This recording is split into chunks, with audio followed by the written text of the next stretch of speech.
नमस्कार। आजादी का अमृत महोत्सव भारत के महान स्वतंत्रता सेनानियों की संक्षिप्त जीवनियां। महाराष्ट्र राज्य शिक्षक महामंडल और सातारा जिला हिंदी अध्यापक मंडल के संयुक्त तत्वावधान में चली इस प्रेरक और ज्ञानवर्धक श्रृंखला में मैं सौ उज्ज्वला जनार्दन मोरे विठामता विद्यालय कराड़ आपका स्वागत करती हूँ।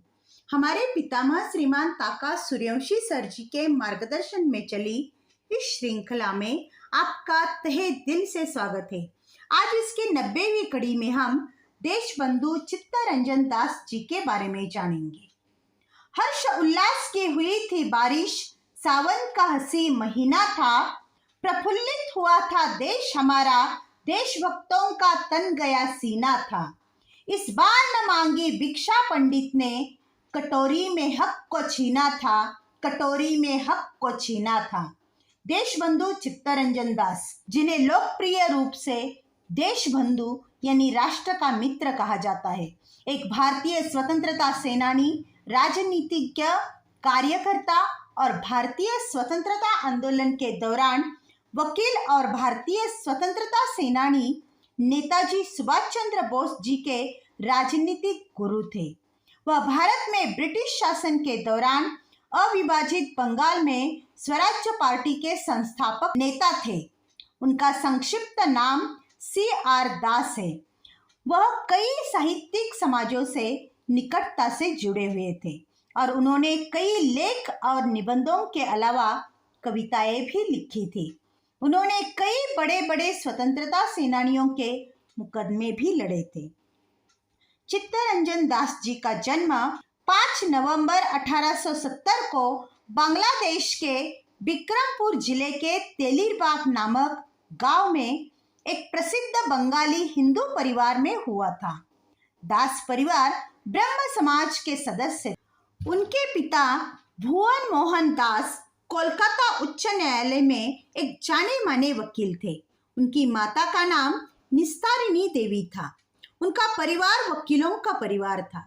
सन 1890 में BA पास करने के बाद चित्तरंजन दास ICS होने के लिए इंग्लैंड गए और सन 1892 में बैरिस्टर होकर स्वदेश लौटे।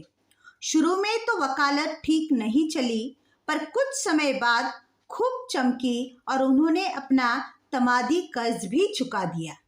वकालत में उनकी कुशलता का परिचय लोगों को सर्वप्रथम वंदे मातरम के संपादक श्री अरविंद घोष पर चलाए गए राजद्रोह के मुकदमे में मिला और मानिकतला बाग षड्यंत्र के मुकदमे ने कोलकाता हाईकोर्ट में इनकी धाक अच्छी तरह जमा दी।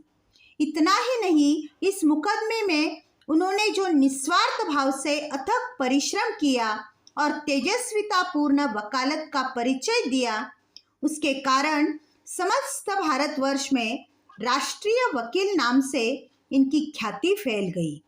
इस प्रकार के मुकदमों में ये पारिश्रमिक भी नहीं लेते थे। इन्होंने सन 1906 में कांग्रेस में प्रवेश किया। 1917 में वे बंगाल की प्रांतीय राजकीय परिषद के अध्यक्ष हुए।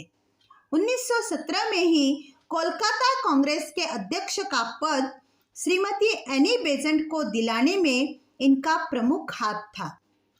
इन्होंने रौलट कानून का जमकर विरोध किया। पंजाब कांड की जांच के लिए नियुक्त की गई कमेटी में भी इन्होंने उल्लेखनीय कार्य किया था। इन्होंने देश कार्य के लिए वकालत छोड़ दी और अपनी सारी संपत्ति मेडिकल कॉलेज तथा स्त्रियों के अस्पताल को दे डाली। उनके इस महान त्याग को देखकर जनता इन्हें देशबंधु कहने लगी। असहयोग आंदोलन में जिन विद्यार्थियों ने स्कूल कॉलेज छोड़े थे, उनके लिए इन्होंने ढाका में राष्ट्रीय विद्यालय की स्थापना की। आसाम में चाय बागानों के मजदूरों की दुस्थिति ने भी कुछ समय तक इनका ध्यान आकर्षित कर रखा था। 1921 में असहयोग आंदोलन के दौरान खादी विक्रय और कांग्रेस के कार्यक्रमों को संपन्न करना आरंभ किया था। आंदोलन को मजबूत होते देखकर ब्रिटिश सरकार ने इसे अवैध करार दिया और ये सपत्नीक पकड़े गए और दोनों को 6 महीने की सजा हुई। 1921 में अहमदाबाद कांग्रेस के अध्यक्ष चित्तरंजन दास जी चुने गए, लेकिन वे उस समय जेल में थे, तो इनके प्रतिनिधि के रूप में हकीम अजमल खां ने अध्यक्ष का कार्यभार संभाला। इनका अध्यक्षीय भाषण श्रीमती सरोजिनी नायडू जी ने पढ़कर सुनाया था। ये जब जेल से छूटकर आए उस समय आंदोलन लगभग समाप्त हो चुका था। काउंसिलों में घुसकर ब्रिटिश सरकार को भीतर से विरोध करने की नीति की उन्होंने घोषणा कर दी। इनके प्रस्ताव का विरोध हुआ तो इन्होंने अध्यक्ष पद से त्यागपत्र दे दिया और स्वराज्य दल की स्थापना की।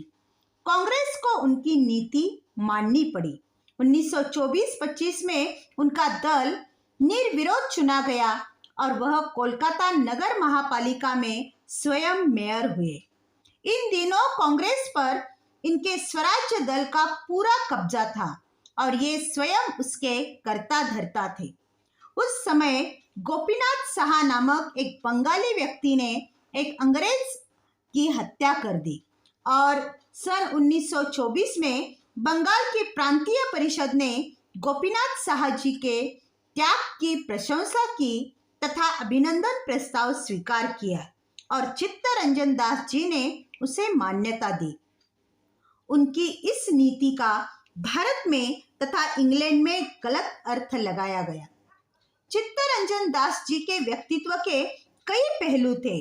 वे उच्च कोटि के राजनीतिज्ञ तथा नेता तो थे ही, वे बांग्ला भाषा के अच्छे कवि भी थे, पत्रकार भी थे और बंगाल की जनता उनके कवि रूप का बहुत आदर करती थी।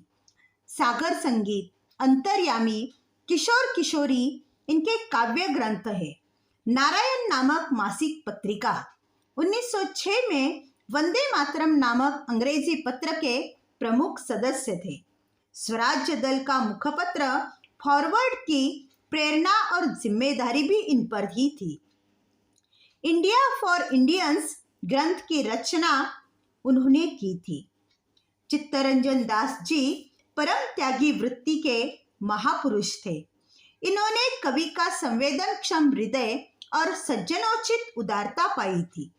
विरुद्ध पक्ष का मर्म स्थान ढूंढ निकालने की असाधारण कुशलता इनमें थी।